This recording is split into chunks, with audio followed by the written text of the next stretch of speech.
Hello everyone, I'm Crystal Cruz. We're interrupting your programming to bring you some breaking news. Right now, the City of Midland is holding a press conference on a man camp that will soon be used to house migrants that cross the border. We're going to go to that news conference right now. It is underway.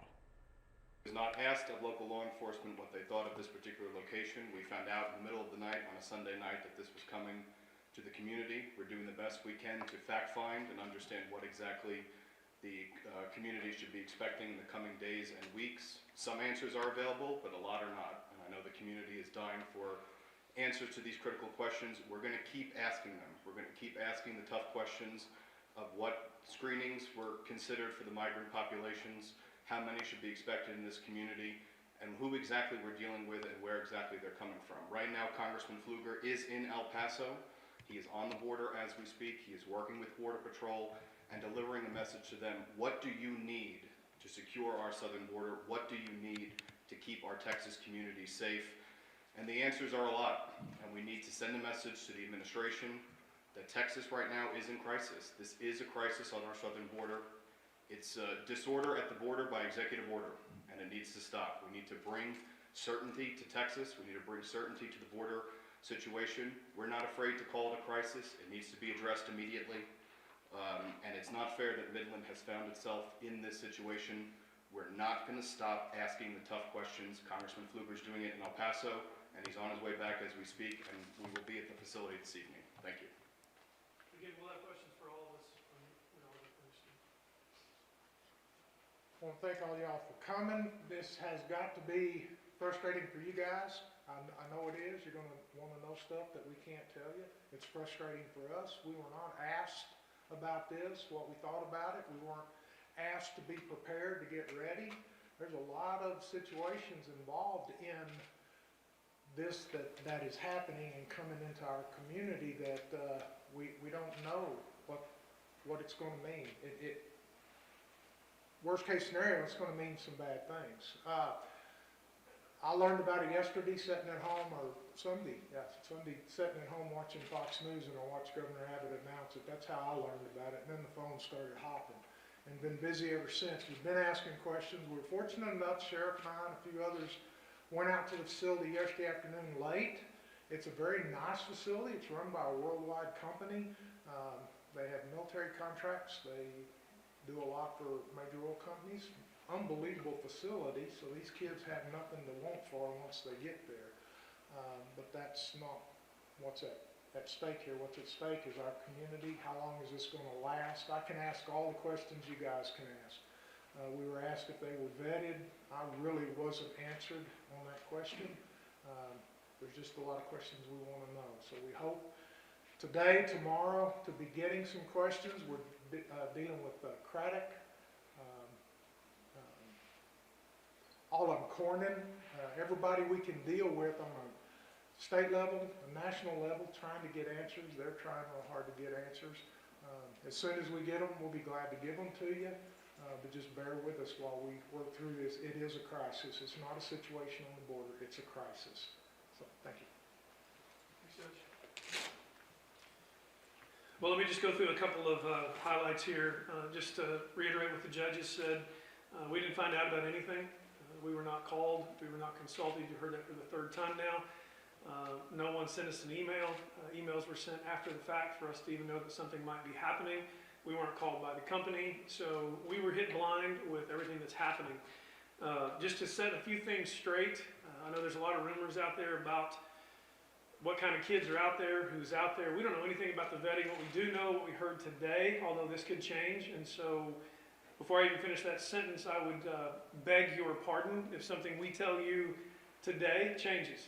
The fact of the matter is things are changing all the time. We can't even get a direct answer from any of the various organizations that work for the federal government. We've got enough acronyms to fill the military log, but nobody has an answer for all the questions that we're asking. We're not getting anything directly from the administration. It looks like it's from the ages of about 13 and 14 years old up to about the age of 17. It appears at this point it will only be a male encampment. I know there's been some words back and forth on that. I have been on the phone with Congressman Craddock just about 2 hours ago.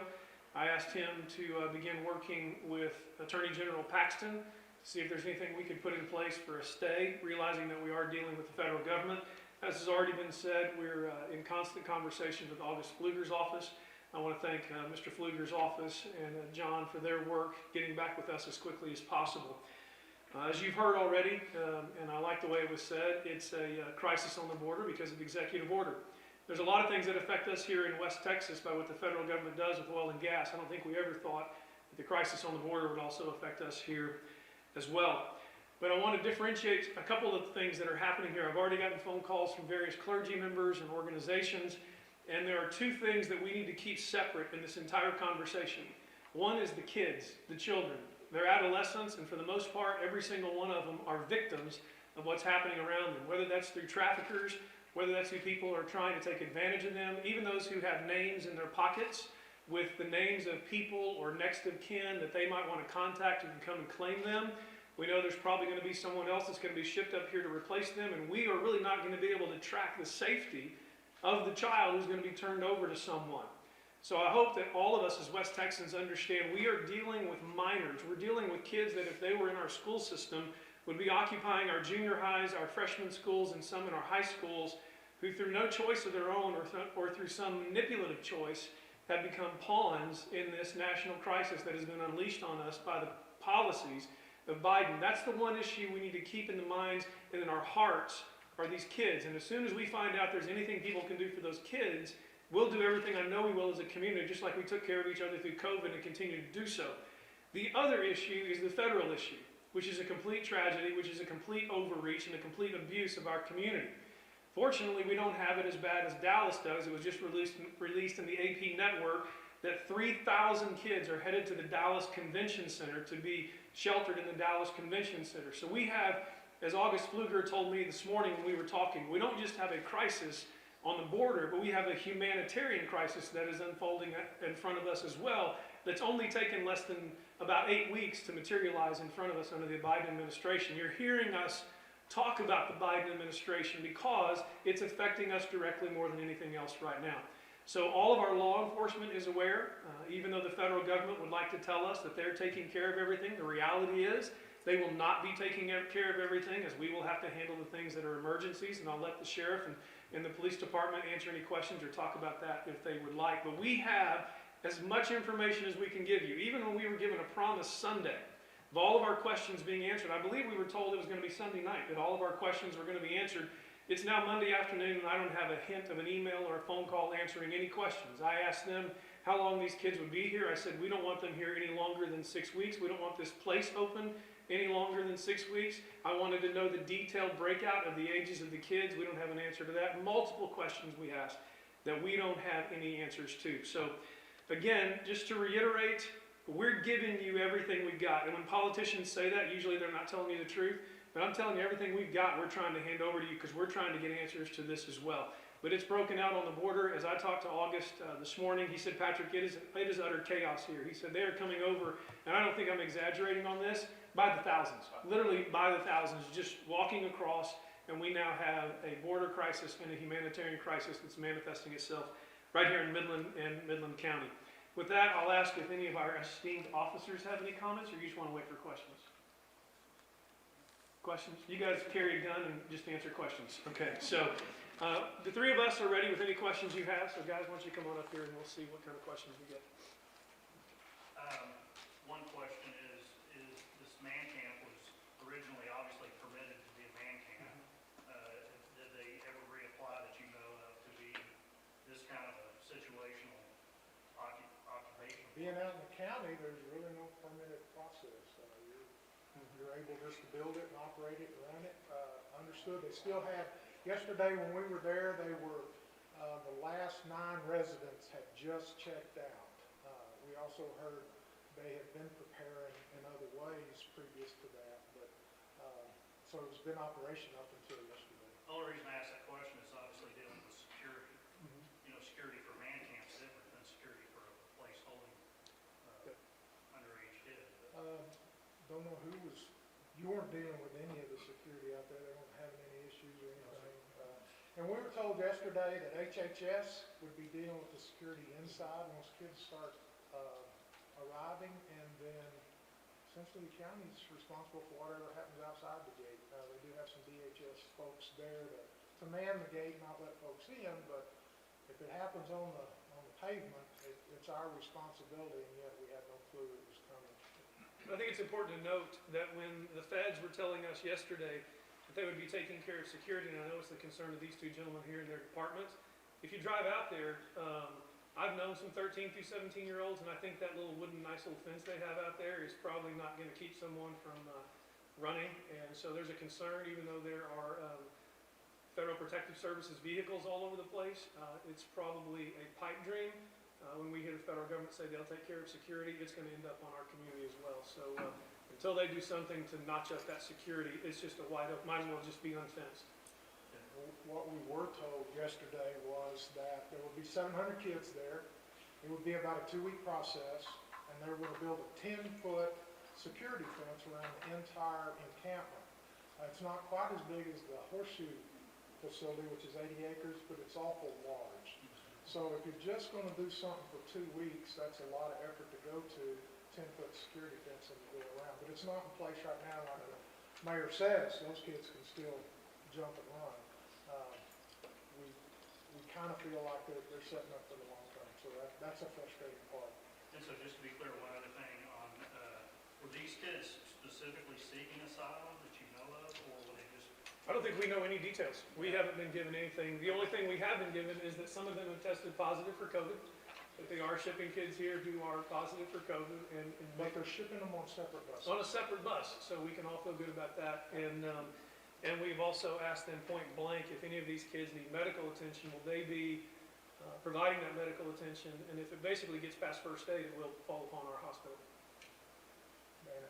What do we know about the company, and how has communication been with the company since you guys were made aware of who was involved? They had a representative there yesterday during our talk with the officials that were there.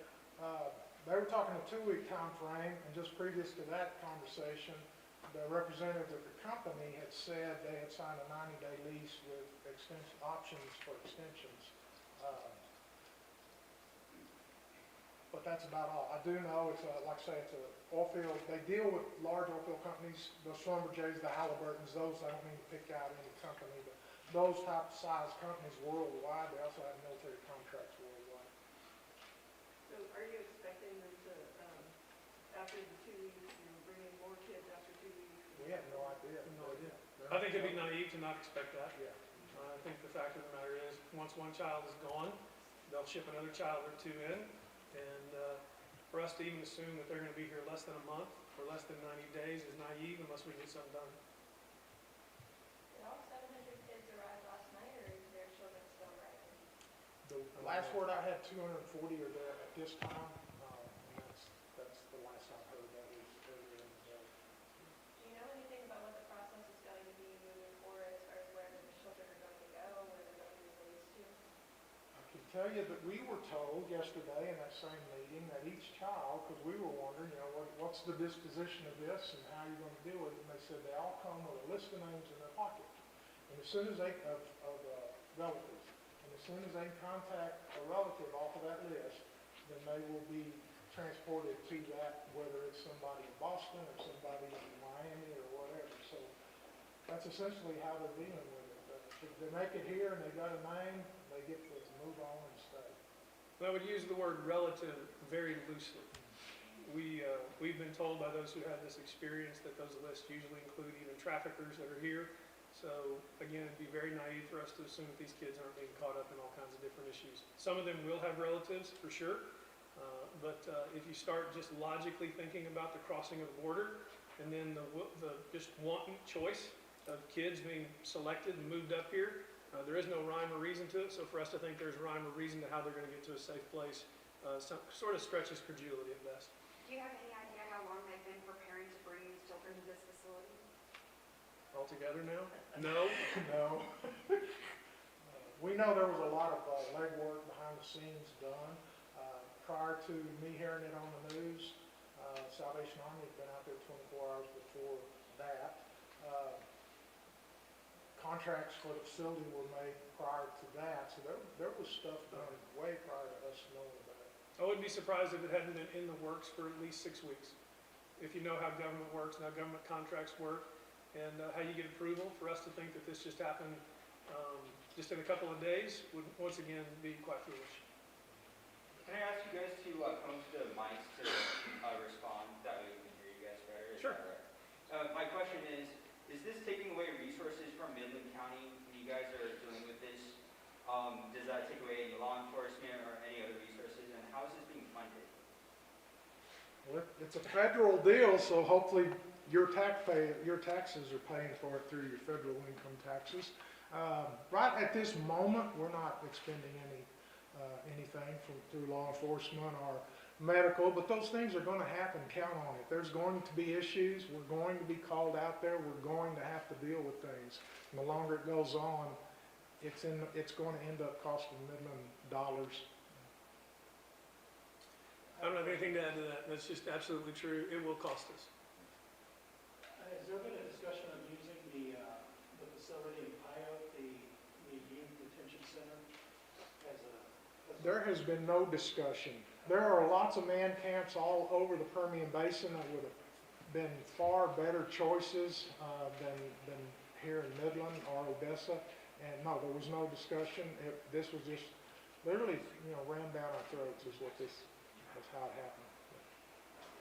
Again, just so you guys know, and once again, usually when politicians repeat something, they're trying to keep you from knowing something. I'm just repeating this for the real facts. We literally knew nothing until, for me, it was early Sunday morning. Knew nothing, and that's when we started the phone calls yesterday, or started today. It's the strangest, most backward, disrespectful thing I think I've seen in a very long time. Would you consider talking to whoever's in charge to move it to Pyote? We don't know who's in charge. I'd talk to anybody. That's why we talked to Congressman Craddock today to see if we had any leverage at the state level with Mr. Paxton. And that's why August is talking to whoever he can talk to at the federal level. We don't know who to talk to.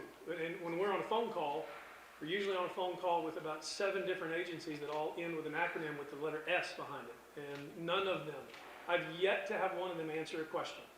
They use the Jen Psaki line. We'll circle back with you on that. We don't have an answer for that yet. We're going on 24 hours now without an answer. Were you disappointed that the governor made the announcement on Fox News instead of contacting you all directly? I wouldn't say I'm disappointed. I would assume that the governor knew about as much as we did. I'm not sure the governor knew much more than we did, considering the fact that the federal government isn't exactly a great fan of Texas, the Republic of Texas. And so I'm not sure he knew anything more than we knew. And in talking to Mr. Craddock, he said at the state level, we're in the dark as much as you guys are. And there were rumors yesterday that the horseshoe facility might be used in all of this. Can you address that? I had many people asking me, was that happening? No, we never got approached or asked if somebody was thinking about it. They never brought it to our attention, no. Can we hear from law enforcement about what you all are doing to prepare for any possible emergencies? Well, as you can see in the crowd here today, we have representatives from the County Sheriff's Office, Mike Griffiths, we have the police department and their chiefs. My deputies are here as well. We can assure you that Midland County and the citizens will be protected in this crisis. That's our utmost priority, that there's their safety and the security for our citizens in that area. We are increasing our patrol bots out in that area just to make sure, and our utmost thing is to protect our citizens in all this. Because like Patrick and the judge said, I was cut off guard as well. We were all in the dark until we got a call and said it's fixed to happen, and we started scrambling to get things taken care of for our citizens. Has there been any communication with the federal government with you directly? Well, look, we had a meeting yesterday with DHS and HHS, and like Patrick said, we were on a phone call yesterday afternoon. You ask a question, they have to get back to us. No one has an answer. No one's accepting responsibility for what happened yesterday when we ask them questions. There's no answer. We just get the runaround. Thank you for Mr. Fluger's staff. They're out there batting for us in the situation. It's a blessing to have them. Cal Seliger's involved in it, and also Craddock's involved in the will to get this thing resolved for our citizens and their safety.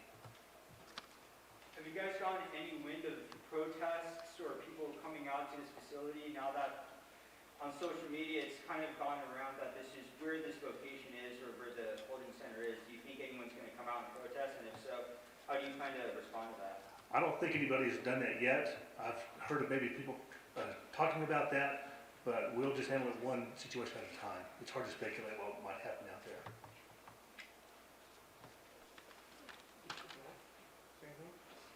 No, the only thing that we would say from the police department is whatever resources we need to help lean towards the sheriff's department, of course, we're gonna do that.